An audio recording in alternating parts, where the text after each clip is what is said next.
Greg Ward, Kyle Juszczyk, and Rex Burkhead. What do these three players have in common? This is my favorite. This hurts. Greg Ward, Kyle Juszczyk, and what was the other one? Rex Burkhead. Oh, woof. They all got like drafted after I don't even know, what is it? There's no draft comparison. These were players that all had more touchdowns than Clyde Edwards-Helaire in 2020. You are mean.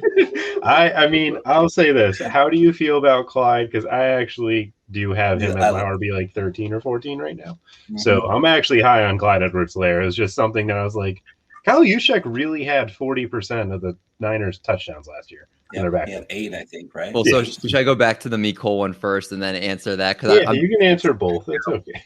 Yeah, so the Mecole one first. I'm not a Mecole guy. Like, obviously, in any kind of best ball league, like, of course, he's going to have those weeks that will win you a week or whatever. But as far as like long term, like you first start with the fact that Mahomes and him don't have a connection, and you've seen that just in the past with the fact that in the Super Bowl, not running the correct route, Mahomes pretty much did everything besides call him out by name and how frustrated he was with him.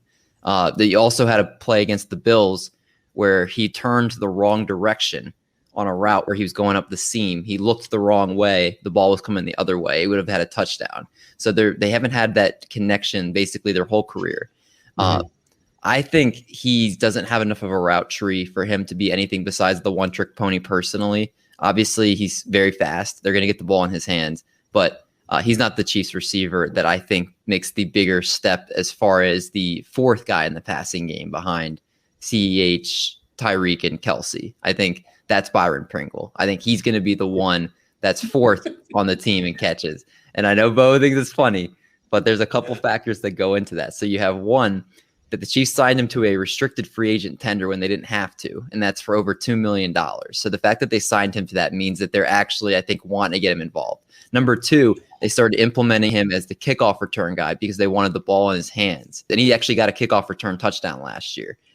Number three, if you look throughout the offseason, him and Mahomes have it's kind of funny, but like you'll see who Mahomes comments on, like, and who he's like close with and who he wants to make relevant.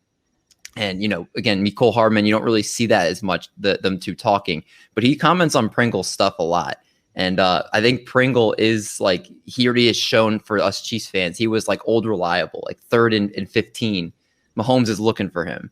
And, 28 catches, I think, over his short career so far, but he's ready to make that leap. So that's where I'm going as far as the Chiefs pass catcher, I think, that could overtake Mecole as far as fourth on the team in targets.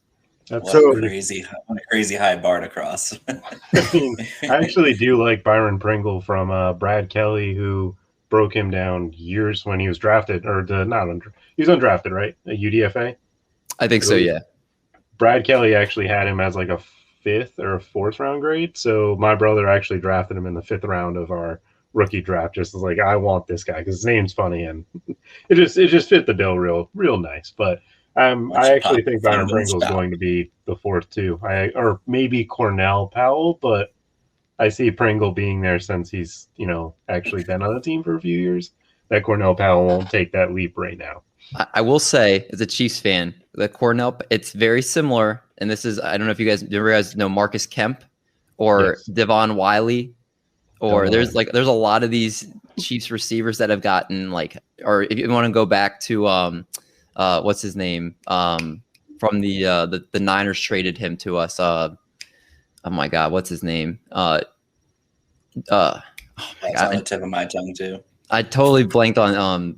I'll remember, but there's been a lot of these guys that get hyped up in the off season, but it never happens. Like, it's the ones that go under the radar that are the ones that end up being the ones that make production. So that's why I would love for their, if he ends up being like a thing, like, that's great. Great for us, but I don't see it. Not this year, at least. Yeah, I think you might be right about 2021. I think there is that trust with Pringle, but I think they tendered him solely because Hardman has been a disappointment overall. He's an explosive playmaker with the ball in his hands, but he has so many holes in his game that it's really hard to rely on him.